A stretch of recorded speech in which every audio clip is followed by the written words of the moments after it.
ভারতের উত্তর ২৪ পরগনা জেলার দুটি অঞ্চলে সীমান্ত প্রহরায় নতুন বেশ কিছু ব্যবস্থা নিচ্ছে দেশটির সীমান্তরক্ষী বাহিনী বিএসএফ। এই অঞ্চলের একটির বিপরীতে আছে বাংলাদেশের যশোর, আরেকটির উল্টো দিকে সাতক্ষীরা জেলা। বিএসএফ এর দক্ষিণবঙ্গ ফ্রন্টিয়ারের প্রায় ৩৬৩ কিলোমিটার নদী সীমান্ত।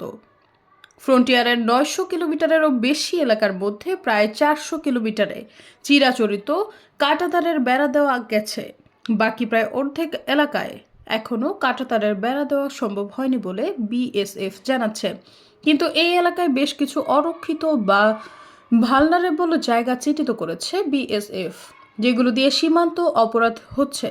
চিহ্নিত জায়গাগুলোতে প্রহরীরা তো থাকবেনই আগের মতো, কিন্তু তার সঙ্গে সমন্বিত এক গুচ্ছ অন্য ব্যবস্থাও নেওয়া হচ্ছে। নতুন সীমান্ত ব্যবস্থায় এক সারি কাঁটাতারের বেড়া লাগানো হবে এবং একই সঙ্গে নজরদারির জন্য একাধিক বৈদ্যুতিক যন্ত্র এবং অত্যাধুনিক ক্যামেরা লাগানো হয়েছে।